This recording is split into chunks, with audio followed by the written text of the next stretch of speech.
Hi guys, welcome back to my channel. Hit the like please, and share and subscribe because it really helps. Please remember this is only personal sort of preferences. Nothing is fact, and this is regarding the dark side of the goddess anyway, not the light side. But we all have our own path and we all decide things differently, so please understand. It's not fact at all. I just want to tell it. So, it depends how you want to pronounce her name. Persephone, Persephone. I do prefer Persephone. I do think that's more likely her name.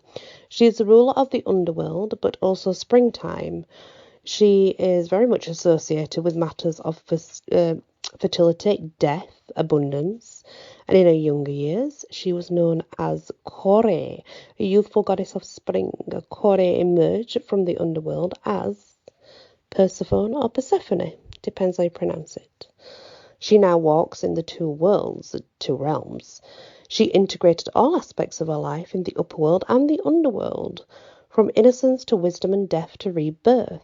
Persephone possesses dark and frightening wisdom, but she's also the harbinger of spring and known as the goddess of reincarnation.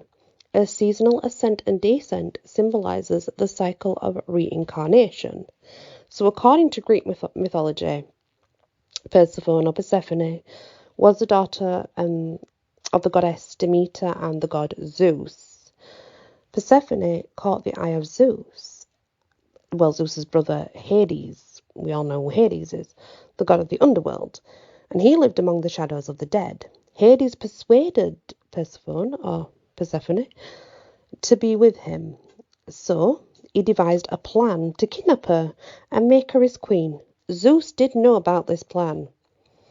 So Persephone was picking the flower, Narcissus, in a meadow, and the earth actually opened up.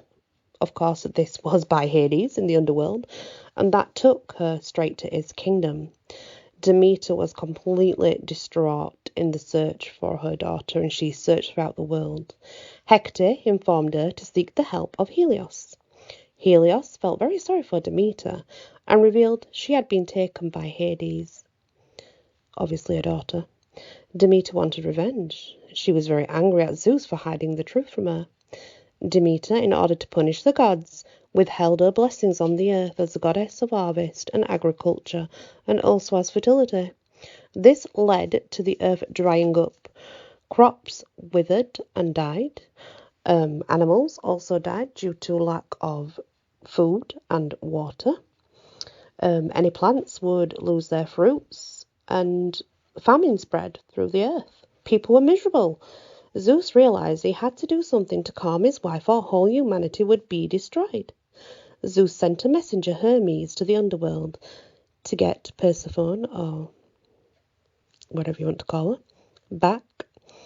And she was about to leave the underworld, but Hades tricked her into eating a few pomegranate seeds. The problem is there is a law. Anytime someone eats of the underworld, they are destined to remain in the underworld forever. Demeter accused Hades of tricking her daughter when she realized what had happened. And in the end, in order to stop the fight and bring balance, Zeus met with Hades and a bargain was struck regarding Persephone or Persephone, however you want to pronounce it. Of course, it's up to you. And this is why she's now the duality goddess. It was decided that Persephone or Persephone would spend 6 months with her husband Hades, and the rest of the year she would stay with her mother. So during this time, Persephone spent a time in the underworld, and Demeter's grief caused the earth to experience cold, dark periods. That's your autumn and winter. And of course, when Persephone is reunited with Demeter, the earth becomes fertile, beautiful, and warm. That's where you get your spring and summer. Therefore, this myth was used to explain the change of seasons. So spring is here. Persephone has arrived. She's depicted as a young goddess with a wreath of flowers around her head. She's seen with pomegranates, sometimes a sheaf of grain to symbolize harvest.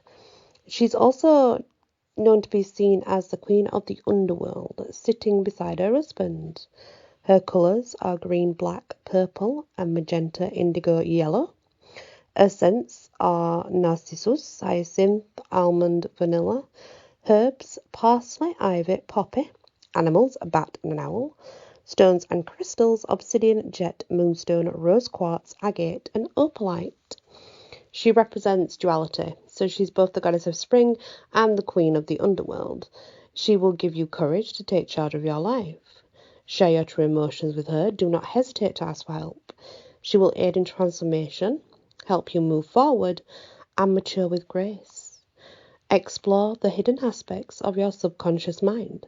The conscious reintegration of these aspects is essential for balance and alignment.